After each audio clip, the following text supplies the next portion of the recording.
Hi folks, HR Funk here, with a firearm, or at least a type of firearm, that I have wanted for 20 or 25 years, ever since back during the late 1990s or early 2000s when I was attending a lot of SWAT team officer training, and I first had the opportunity to fire a fully automatic H&K MP5.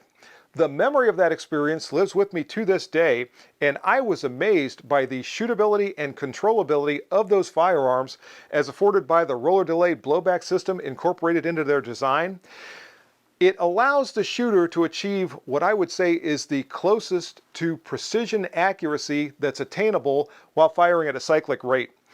And at that time, I really would like to have had an MP5 of my own, but there were a couple of things that prevented that.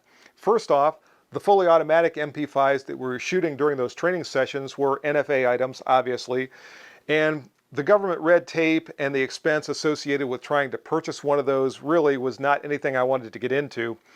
And even the civilian legal semi-auto versions of the MP5 were more expensive than I could afford back in those days, and truthfully still are to this day. So I resigned myself to the fact that I was just never going to own an MP5 of my own until about a year and a half ago, when that all changed during the course of one phone call with Jared from SDS Imports.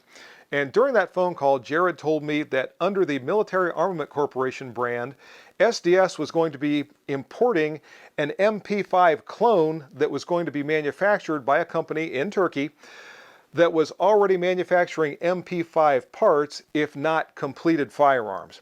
To say Jared had my interest and my attention would be a gross understatement. He told me that the new firearms were not going to be unveiled until the SHOT Show, and in the 2024 SHOT Show, SDS did have the brand new MP5 variants on display. I didn't get a chance to actually see them until May rolled around, when they also had them at the NRA annual meeting down in Dallas. And at that time I talked to Jared again. He was present at the NRA meeting, and I asked when these were going to become available, and he said that they had run into some issues with our friends at the ATF having to do with the markings on the firearms, of all things. Not anything to do with the firearms themselves, but the way they were marked, and for some reason that was holding up the importation process. So consequently, I waited very impatiently through the summer and into the fall. And eventually, somewhere around September or thereabouts, I was aware that a few of the MAC-5 pistols, which by the way is the Military Armament Corporation designation for this firearm, it is the MAC-5 9mm pistol. I was aware that a few of these had made it out, and they were being presented in some videos by other folks on YouTube. So at least a few of them had been imported, had gone through the distribution process, and had made it out to a couple of reviewers. So around the end of September, beginning of October, somewhere in that time frame, I placed my own order for a MAC-5 pistol, and again waited and waited and waited. So about a week ago, around the first week of January 2025, House of Pain Armament got a hold of me and said that my MAC-5 pistol had been delivered and it was waiting there for me, and I could not get there fast enough. So in this video, I'm going to be telling you about the Military Armament Corporation MAC-5. We'll take a close-up look at it. I'll tell you about its features and its characteristics, and oh yeah, we're going to get out to the range and do some shooting. So here we go. I didn't mention it during the intro, but part of the reason I was so excited during that initial phone call with Jared when he told me about the MAC-5 pistols is because he also told me that they were going to be offered at an introductory MSRP of about $1,100, which amazed me because that's about a third or a little less of what we'd be looking at for a comparable H&K MP5. And when I placed the order for this MAC-5 back in October, as I said, it was with the idea that I was going to be purchasing it, which I did. I purchased this. It is mine. It is not on loan. It was not sent to me for review or anything else. I bought it because I wanted to make sure that I got it for that price before that price has a tendency to go up. Now, I'll also tell you that the retail price for this MAC-5 was less than $1,000 through House of Pain armament, and thanks to them for handling the transfer. So the street price for these is going to be very reasonable, or at least it is for now. Now, I will say that $1,000 or thereabouts is still not an insubstantial amount of money. The only good thing about that intervening wait of about 3 months during the time I placed the order until this arrived is that it gave me some time to sell off a couple of other things to facilitate this purchase. But as I said, when we compare that price to an actual H&K MP5, this is much, much more affordable. All right, that's enough discussion about ways and means. Let's get into this review, and we'll start it with the way you bring it home from the store, which is in this hard plastic carrying case that has the Military Armament Corporation logo emblazoned upon it. This is a lockable case. It has sliding latches that you see here, and for some reason it won't let me in. There we go. And when we open this up, we can see the foam padding on the top and bottom. There is the MAC-5 9mm pistol itself. And operator's manual. There are two, count them, two 30-round magazines that come with the MAC-5. There is also a cleaning kit inside this little cylindrical holder, which doubles as a cleaning handle, I'm sure, cleaning rod handle. There is a bottle for oil or powder solvent. There is a sling. There is a detachable flash hider that we'll talk about more later on. There's also a trigger lock in here someplace, there it is, that comes along. So all of this comes with your MAC-5 when you purchase it. I want to make a quick comment about the owner's manual, which seems to be pretty high quality. Of course, it has all of the 2,000 warnings that every firearms owner's manual has at the beginning. But it has pretty high quality photographs to show you all of the operational features of the MAC-5. And by the way, if I happen to accidentally say MP5 as I'm describing this firearm, I'll apologize now because it's hard to keep saying MAC-5, MAC-5 when I'm thinking about MP5. And in the back is the warranty information, and I'll just tell you this part now. There is a lifetime warranty on this firearm against manufacturer's defects or defects in material.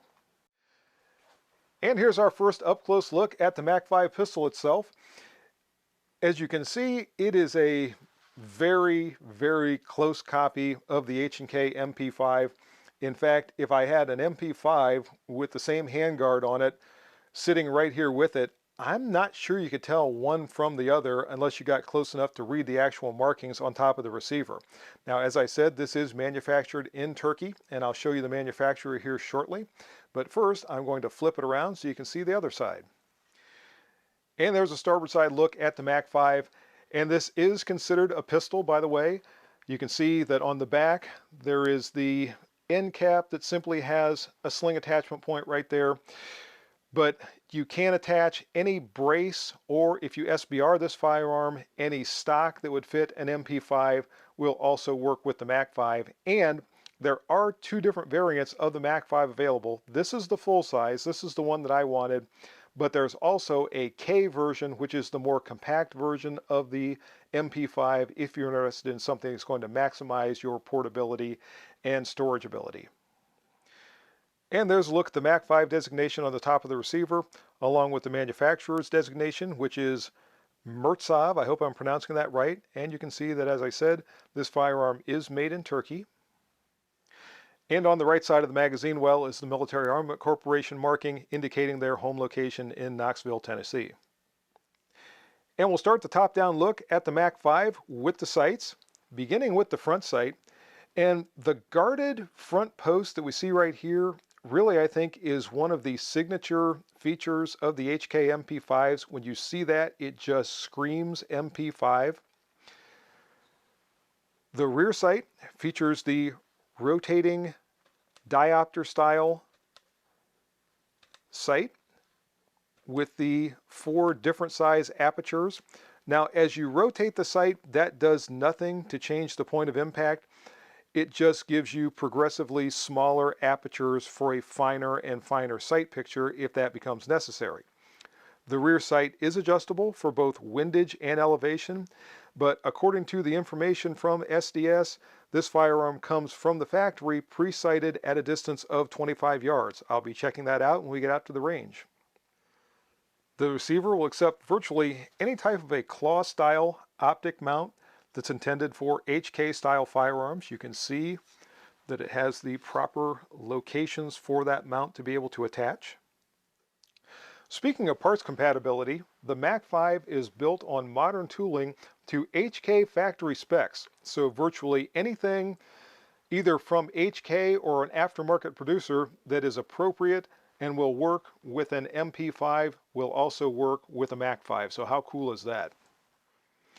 The charging handle of the MAC-5 is checkered, as hopefully you can see there if I don't drop this. The fore end is the slimline MP5 style, and it does have the forward sling attachment point right there that you can see. The MAC-5 features a chrome-lined 8.9-inch barrel with a 1-turn in 10-inch rifling twist rate. It is button rifled. It features a threaded barrel that you can see here. This is a 1/2 by 28 thread pitch, and also it has the HK tri-lug adapter you can see there. So virtually any muzzle device that you want to add to this firearm, if it's appropriate for an MP5, it's going to work with the MAC-5. In this view, I am trying to get you a look at the fluted chamber in the MAC-5, just to show you it does have that feature, just like the HK firearms. The receiver, as you see here, is the 2-pin style, as opposed to the 1-pin style used in some MP5 variants. The finish on the MAC-5 is listed as being a black lacquer paint over manganese phosphate. So that should be a very durable finish, and these are not known to be finely finished firearms along the lines of something with a high polished blue or anything else. This is just a very functional finish. It's applied evenly, and I think it looks pretty good. The one thing that I was underwhelmed with back when I was firing those full auto MP5s during the training sessions I talked about early in the video was the safety. It seemed like the safety, or maybe I should say the reach to the safety, was just a little bit more than I could comfortably achieve with my thumb. And I'm not sure if they've changed the safety on the MAC-5, or maybe they've even changed them on the HK firearms by now, but this seems to be a lot easier for me to reach. You can see that it does have the SEF marking, which on the full auto version would be safe. E, I believe, is ein for 1, the German word for 1. And the F is the full auto position if this were a full auto firearm. But as you can see, the safety does not rotate into that position. This is a semi-only firearm. The trigger pull on a MAC-5 is listed as being 4.5 pounds, and that's about what it feels like. Actually, it might feel a little bit lighter than that. The reset is a pretty forceful reset back up to just about the forwardmost position of the trigger. I'm not going to bother weighing it. This is just not that kind of firearm. I'm not concerned about a super light trigger pull or anything else. It's a good service trigger. That's what it feels like. And I'm sure it's going to be perfectly functional when I get out to the range. The MAC-5 has both the button style magazine release that you see right here, as well as the paddle style down here below, if I can remove the magazine without knocking my camera over. As I said earlier, the MAC-5 comes with two 30-round magazines. The only marking on this magazine is the Military Armament Corporation logo and the cartridge designation. There's nothing else on here. You can get more of these magazines directly from Military Armament Corporation, and they sell on the website for about $38 a piece. As you see it here, the MAC-5 has an overall length of 17.9 inches and an unloaded weight of 5.5 pounds. All right, folks, we've arrived on the range to do a little bit of shooting with the MAC-5 and see how it's going to perform. And since the time I finished the shop review, I did add this SB tactical brace, so I will be shooting it with that. And I got to tell you, this is not going to be the typical shooting demonstration you see in one of my videos because of the weather conditions today. When I woke up this morning, it was 5 degrees out. At this point, we've warmed up to double digits. It's now 10. So this is going to be a very brief test. I'm not going to be using two cameras. I'm only going to be using one that's pointed directly at me. So there's not going to be a split screen so you can see the target. Not that it matters. I'm at about 10 yards away from the target, and I'm shooting at a steel target today, which is also not something I typically do. But this is all about just testing the functioning quickly and then getting back in where it's warm. I promise I'll come out on a better day and do a more extensive shooting test with the MAC-5. In any case, the first ammunition that I'm going to be using is 115 grain Blazer brass. Let's see how it's going to run in the MAC-5.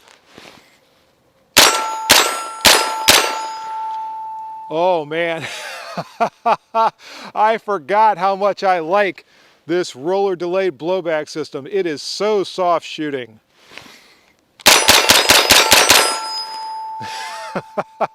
The target that I'm shooting at is about a half-size IPSC silhouette, and I really can't miss it.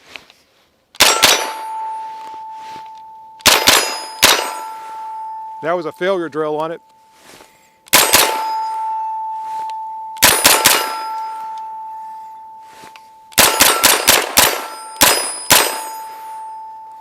By the way, I started out with the magazine fully loaded in case you can't tell. And there was the last round. No problem with the functioning. With that first 30-round magazine, I'm going to grab the second magazine, and the first 10 rounds from that one are 124 grain Federal HST ammunition, so we'll see how the MAC-5 runs with hollow points. So here we go with the second magazine. This one is also fully loaded with 30 rounds. The first 10 are going to be those 124 grain HST Federal loads. I'm going to shoot those fairly slow because I'm interested in the functioning. Let's see what happens.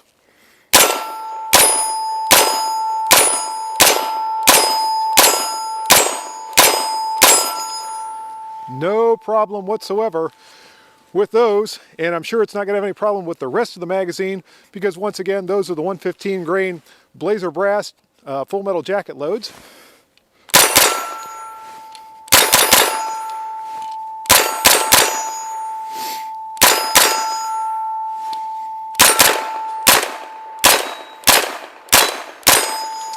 Just worked my way down through. There's a couple of round targets next to that IPSC silhouette, so I put a couple of rounds on each one of those just for fun.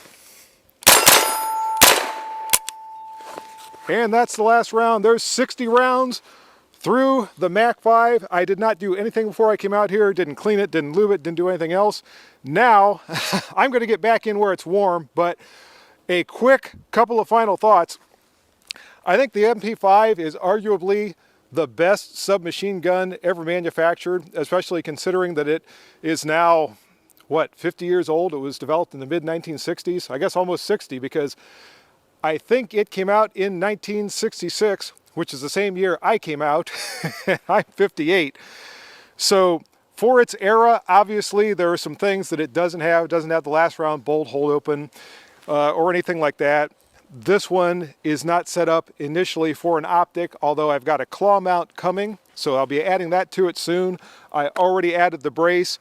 Folks, this is a wonderful, wonderful rendition of the classic MP5 design at a very affordable price, and I could not be happier to have it in my collection.